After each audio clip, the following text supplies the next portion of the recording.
آج احمد فراز کی ایک اور غزل لے کر حاضر ہوا ہوں۔ آنسو نہ روک دامن زخم جگر نہ کھول، آنسو نہ روک دامن زخم جگر نہ کھول، جیسا بھی حال ہو نگہ یار پر نہ کھول۔ جب شہر لٹ گیا ہے تو کیا گھر کو دیکھنا، کل آنکھ نم نہیں تھی تو اب چشم تر نہ کھول۔ کچھ تو کڑی کٹھور مسافت کا دھیان کر، کوسوں سفر پڑا ہے ابھی سے کمر نہ کھول۔ امکان میں ہے تو بند و سلاسل پہن کے چل، یہ حوصلہ نہیں ہے تو زندہ کے در نہ کھول۔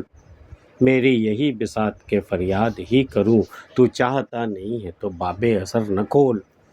تو آئے نہ فروش و خریدار کور چشم، اس شہر میں فراز دکانیں ہنر نہ کھول۔ آنسو نہ روک دامن زخم جگر نہ کھول۔ آنسو کو مت روکا کرو، جب آنسو بہنے لگے تو اسے بہنے دو، اور دامن زخم جگر نہ کھول۔ اور زخم جگر کو کھولنے کی ضرورت نہیں، لیکن آنسو بہ رہے تو بہنے دو۔ آنسو نہ روک دامن زخم جگر نہ کھول، جیسا بھی حال ہو نگہ یار پر نہ کھول۔ تمہارا حال چاہے جیسا بھی ہو، نگاہ یار کے سامنے اپنے حال مت کھول دینا۔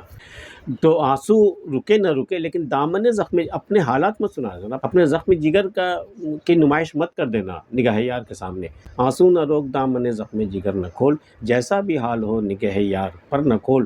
جب شہر لٹ گیا ہے تو کیا گھر کو دیکھنا، کل آنکھ نم نہیں تھی تو اب چشم تر نہ کھول۔ کل تو شہر جل گیا تھا نا، تباہ ہو گیا تھا نا، تیری آنکھ تو نم نہیں ہوئی تھی۔ اب جب تیرا گھر جل گیا تو اب تیری آنکھیں نم ہو رہی ہیں۔ جب شہر لٹ گیا ہے تو کیا گھر کو جب شہر لٹ گیا تو تیرا گھر کہاں سے بچے گا؟ کل آنکھ نم نہیں تھی تو اب چشم تر نہ کھول۔ کل تو نہیں رویا تھا نا، کل تجھے کوئی ملال نہیں ہوا، کل تو خوش ہوا تھا کہ چلو شہر اجڑ گیا، لیکن جب آج تیرا گھر اجڑ گیا تو تیری آنکھیں کیوں نم ہو گئی ہیں؟ کل آنکھ نم نہیں تھی تو اب چشم تر نہ کھول۔ کچھ تو کڑی کٹھور مسافت کا دھیان کر، کوسوں سفر پڑا ہے ابھی سے کمر نہ کھول۔ ابھی تو یہ زندگی کا کٹھور سفر تو ابھی شروع ہوا ہے، اور ابھی سے تو کمر کھول۔ کمر باندھنا مطلب کہتے ہیں سفر کے لیے تیار ہونا، سفر کی صعوبتیں مشکلیں برداشت کرنے کے لیے تیار ہو جانا، کمر باندھنا۔ تو کمر کھول دینا مطلب سفر سے کا سلسلہ جو ہے منقطع کر دینا، یہ سفر کا ارادہ چھوڑ دینا۔ کچھ تو کڑی کٹھور مسافت کا دھیان کر، کوسوں سفر پڑا ہے ابھی سے کمر نہ کھول۔ امکان میں ہے تو بند و سلاسل پہن کے چل، تیرے اندر اتنی ہمت ہے کہ تو ان زنجیروں میں بندھا ہوا بھی تو سفر کر سکتا ہے اتنی ہمت؟ امکان میں ہے تو بند و سلاسل پہن کے چل، یہ حوصلہ نہیں ہے تو زندہ کے در نہ کھول۔ اگر اتنا حوصلہ نہیں ہے تو زندہ کے در کھولنے سے کوئی حاصل نہیں، کوئی فائدہ نہیں۔ زندہ کے در کھولنے کی فکر مت کر تو، اگر تو زنجیروں میں جکڑ کے سفر نہیں کر سکتا ہے۔ امکان میں ہے تو بند و سلاسل پہن کے چل، یہ حوصلہ نہیں ہے تو زندہ کے در نہ کھول۔ میری یہی بساط کے فریاد ہی کروں، تو چاہتا نہیں ہے تو باب اثر نہ کھول۔ اے خدا، میری تو یہی بساط ہے کہ میں تیرے آگے فریاد کروں، میں تیرے آگے آنسو بہاؤں، میں تیرے آگے گڑگڑاؤں، میں مانگوں۔ میری یہی بساط ہے، اس سے زیادہ میں کچھ نہیں کر سکتا۔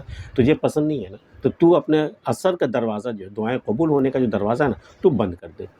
تو چاہتا نہیں ہے تو باب اثر نہ کھول۔ تو اپنا دعا کے قبول ہونے کا جو دروازہ ہے تو اسے مت کھول، تو اثر ہی مت ڈال میری دعاؤں میں۔ لیکن میں تو دعائیں کروں گا نا، کہ میری بساط بس اتنی ہے، میری یہی بساط کے فریاد ہی کروں، تو چاہتا نہیں ہے تو باب اثر نہ کھول۔